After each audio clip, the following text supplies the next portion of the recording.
1978 novel, which kind of sucks a lot.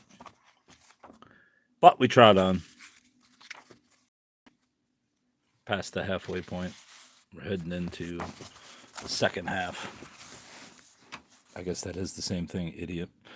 Chapter 17. They alighted from the train at a small station some 12 miles from Liverpool. After the noise of the city, the place was uncomfortably quiet.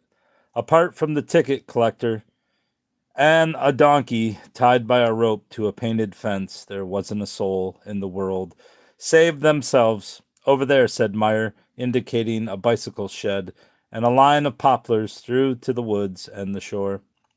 He insisted on carrying the child on his back, fashioning a sling out of the black shawl. He tied the ends about his waist. The baby laid its cheek against his coat and sucked drowsily at its woolen fist. Locking his hand behind him to support the slumped bundle of darling Pat, Meyer galloped energetically past the bicycle shed and turned the corner. Isn't he good with the children? Said Bridget. Stumbling over the words, Adolf told her that, in his opinion, men without families were often more sensitive to the young. He's a son of his own, Bridget said, somewhere or other, and a wife living in the Midlands. She flew ahead, red hair blowing about her red cheeks, anxious to keep the child under surveillance. Confused by this startling piece of information, Adolf remained rooted to the spot. He had no idea what the Midlands might be.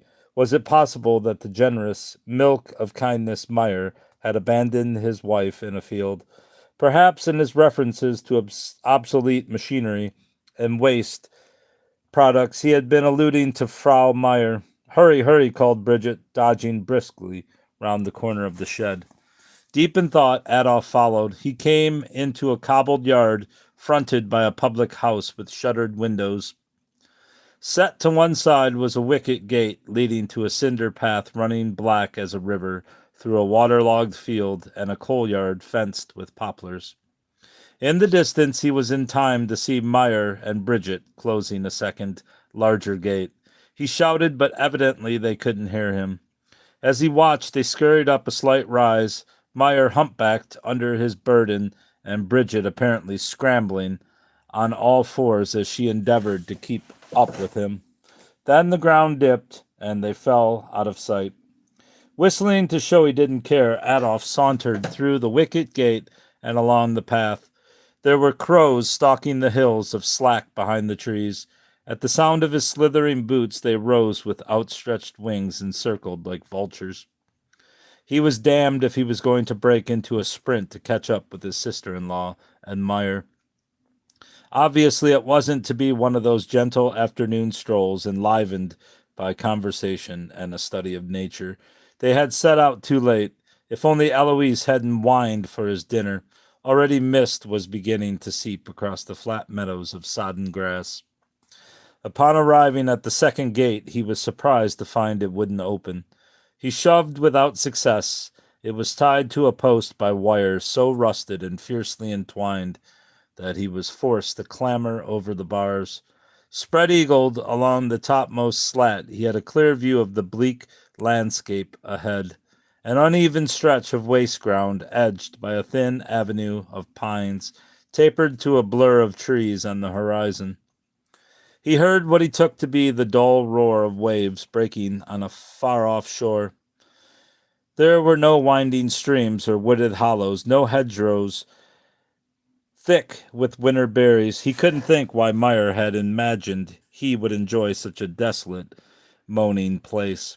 Save for the line of black firs, he was alone on a blasted heath, under a sky so vast and stormy he was no bigger than an insect on the moss-stained bars of the gate. Below him, at the base of the post, writhed slugs, slippery as fish among the rotting strands of grass. Shuddering, he slid to the muddy earth and, cupping his hands about his mouth, shouted again. This time he was answered. Entering the crackling shadows of the pines, he found Meyer examining the trunk of a tree. Bridget was kneeling disheveled on the ground, giving darling Pat sips of water out of the container. There you are, said Meyer, as if Adolf had been deliberately elusive. What kept you? I'm no good at running, said Adolf. Always the lone wolf, cried Meyer jovially. The gate was fast shut, Adolf said, growing red in the face. It was bound with wire, suggested Meyer, and yet I saw you open it, or rather, I saw you close it. It would be more correct to say we went through it, said Meyer. Adolf stared at him. Wriggled, explained Meyer, between the bars. I'm not blind, thought Adolf, nor did he think that Meyer, resembling as he had done the hunchback of Notre Dame, could have squeezed through 2 slabs of butter, let alone a 5-bar gate. They continued on their way, Meyer carrying the shopping bag and Bridget the baby. At intervals, Meyer stopped to gather pine cones and to consult his watch. It didn't seem likely that they would find a holly bush within 100 miles. Gradually, the trees became more numerous. The low booming of the sea grew louder. They stumbled at last through a forest so dense that the sky was blotted out. The child, small face shimmering like a pearl in the green dusk, clung solemn-eyed to his mother's neck. Not much further, said Meyer, and holding up his arm to ward off the webs of spiders slung from branch to branch, he guided Bridget through the gloaming. They emerged onto a path leading to an ancient church ringed with tall elms and bounded by a wall of crumbling stone. Adolf realized that they were still some distance from the sea.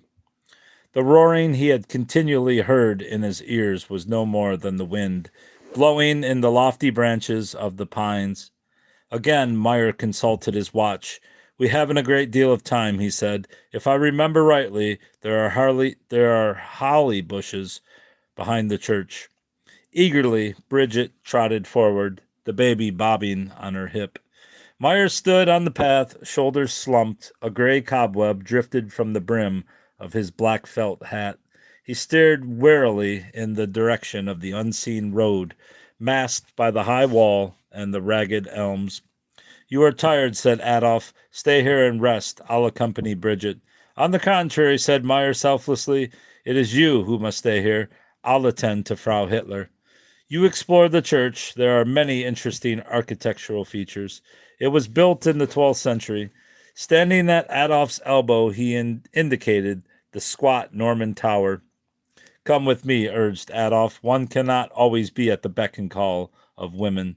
True, murmured Meyer, but then I am in possession of the scissors. I'll take them to her, said Adolf, and he held out his hand for the shopping bag. You are not suitably equipped for hacking wood, pointed out Meyer. You have no gloves. It seemed he was determined to sacrifice himself. At that instant, a man's head, wearing a checked cap and trailing a strip of white cloth like a pigtail, floated horizontally and disembodied above the churchyard wall. As Adolf gazed open-mouthed at this apparition, the head drew level with a wooden gate, and he saw a man on a bicycle flash past, his 2-tone golfing shoes whirling round and round as he rolled furiously down the lane. Meyer, who was now walking away, didn't appear to have noticed anything out of the ordinary. Before Adolf had time to call out, the checked cap had vanished altogether, and Meyer was swallowing up the trees. Chapter 18. Adolf spent a depressing 10 minutes trying to gain entrance to the church. It wasn't his day for opening doors or gates. Testily, he kicked at the massive oval of wood, studded with nails. Recoiling, he curled his stubbed toes within his boot and hopped up and down, cursing. The pain was terrible.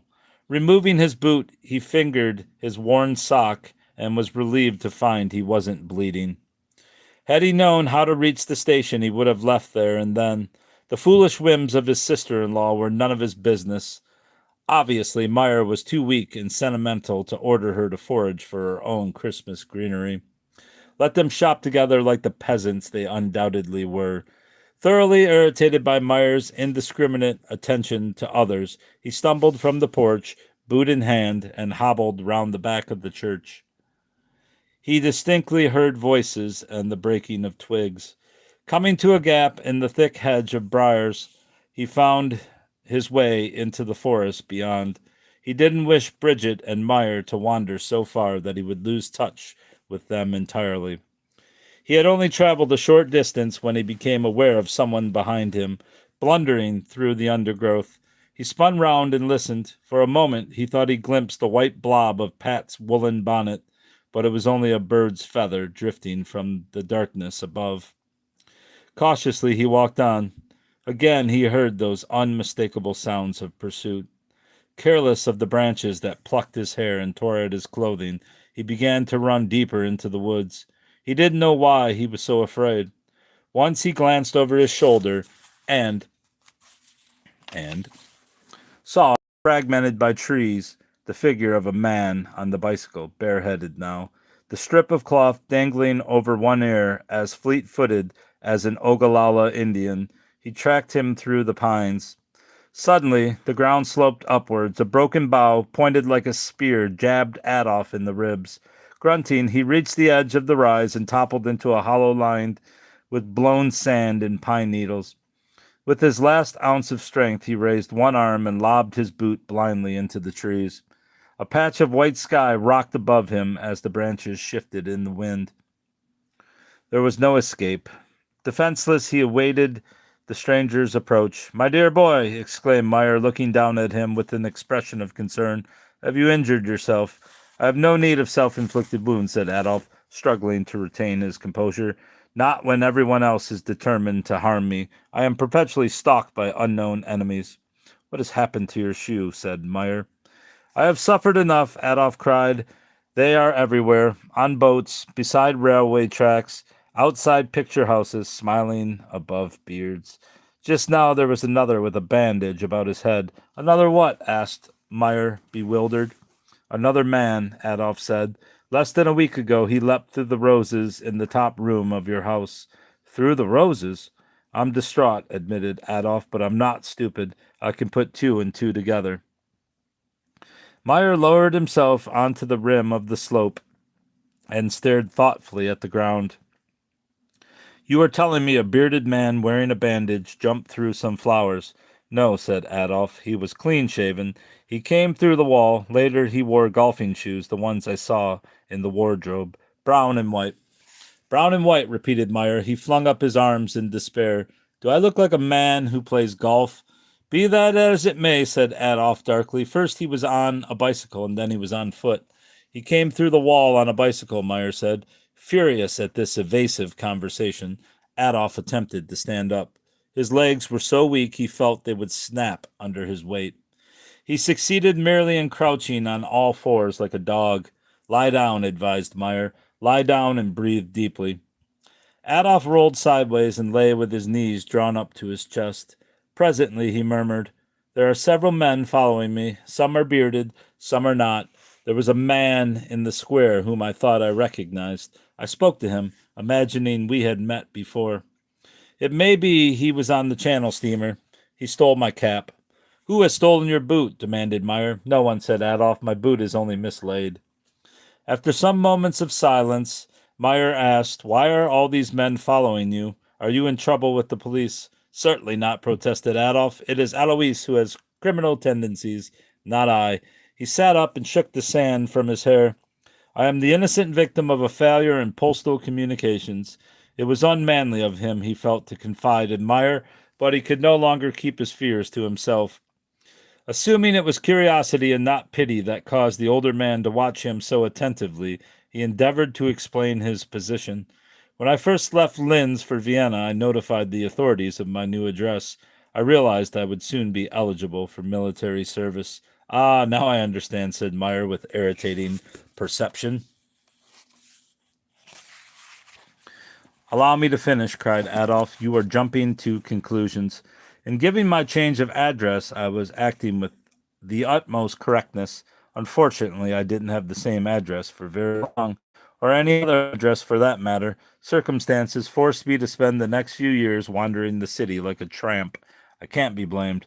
"My dear Adolphus," Meyer said, "it is obvious to me that your dreadful experiences in Vienna have temporarily affected your natural good sense. If the authorities pursued every young man who avoided military service, they would bankrupt themselves in no time. In any event, they would be unlikely to follow you on bicycles. I avoided nothing, shouted Adolf. I received no letter or documents. The postman doesn't deliver mail to doss houses or park benches. In his annoyance, he raked the ground with his fingers and sent a shower of sand into one eye. Damn and blast, he moaned. Quite, said Meyer soothingly. It wasn't your fault. I'm convinced your particular state of mind primarily arises from frustration. You are essentially an artist, and by that I do not necessarily mean you are a painter. Such a temperament can be expressed in many activities. Eyes painfully watering, Adolf blinked up at him. Though gratified by Meyer's recognition of his artistic abilities, he still smoldered under the earlier implication that he was a coward. At the moment, continued Meyer, you are poisoned, one might almost say opulently swollen, by creative urges that have no outlet. Indeed, said Adolf. He looked doubtfully at his thin wrists protruding from the sleeves of his second-hand coat. What is more, Meyer said, you can't be blamed for imagining you were being hunted, not haunted, and haunted, since he thought there was ghosts behind him. Had I known you were quite so distressed, I would have taken you into my confidence. The man with the bandage round his head is an acquaintance of Cephalus and myself. His name is Michael Murphy. He can have no possible interest in you. Indeed, it is he who is being followed. By whom? Asked Adolf, and for what reason? It is a private matter between Mr. Murphy and the police. I can say no more. Adolf experienced a profound sense of relief. Though it was already late afternoon and the sky was the color of ashes, he could have sworn he felt the warmth of the sun on his neck. He smiled broadly, but for inhibitions he would, out of sheer gratitude, have embraced Meyer on both cheeks. And those others, he inquired? The ones with beards, are they also wanted by the police? Now there, replied Meyer regretfully, I cannot help you. I have no knowledge of any persons, bearded or otherwise, who may be following you. The subject seemed closed. He was anxious to return and find Bridget. Thinking it over, Adolf comforted himself with the thought that there could be no smoke without fire. If Meyer consorted with criminals, then his house was bound to be under surveillance. It was Meyer who was being watched, not himself. They wasted some time looking for the thrown-away boot. Finally, Meyer insisted that the search should be abandoned. The evening mist would be bad for the child's chest. When eventually they struggled through the hedge into the churchyard, Adolf was not surprised to discover that Bridget had been unsuccessful in her hunt for holly bushes. She, too, was probably acquainted with the wounded Michael Murphy. Though it would hardly keep the body and soul of a sparrow together, he had seen her secrete 3 portions of toast inside her shopping bag before leaving the house. He passed no more moral judgment on either Murphy or his fellow conspirators. He felt equal contempt for the underdog and the forces of law and order. It amused him, however, to think of Eloise so desperately courting respectability, unknowingly enmeshed in a tangle of shady dealings and secret intrigues. Every time he opened his pigskin suitcase full of those damnable razor blades, someone, God willing, was loitering in a doorway, taking down notes in shorthand or watching him through binoculars. They filed out of the churchyard and into the road. Adolf offered to carry darling Pat to the station. Bridget made various comical references to his stockinged foot. She said he was a terrible man losing things, and she'd never forgive him if he misplaced the baby. With Pat safely snuggled against his breast, Adolf wondered what Meyer had in mind when he had hinted that there were many outlets for a creative personality. Architecture was out of the question. He didn't have sufficient grades to sit for entrance to the university. It was surely too late for him to learn an instrument. He didn't have the stomach to be a doctor. Perhaps dealing with people was his forte. After all, he had been someone of influence among the occupants of the various homes for the destitute in which he had stayed. It was pleasant to hold the warm child in his arms. Pat's moist, accepting smile brought tears to his eyes. His anxieties over the last few weeks had affected him more than he had realized. Now, freed from demons, he was filled with emotion. The fields, which earlier had stretched drably to the horizon, now appeared appropriately seasonal, and but for the absence of snow worthy of a painting by Bruegel, he was astonished at the tenderness evoked by the sight of Bridget's shoulders hunched in her shabby coat as she marched gamely ahead. A bunch of her hair, escaping from beneath the knitted tam-o'-shanter, rippled like a flag in the darkening lane. He was homesick, yet he had no home to go to. All the way to the railway station, he held the shawl carefully at an angle so as to screen the baby from the damp night air. He was disproportionately hurt when Bridget failed to remark that he too was good with children. Shall we read on here? Let me see how long this next chapter is. Yeah, I don't think so. Next chapter is too long. All right, Pops. That's going to be it.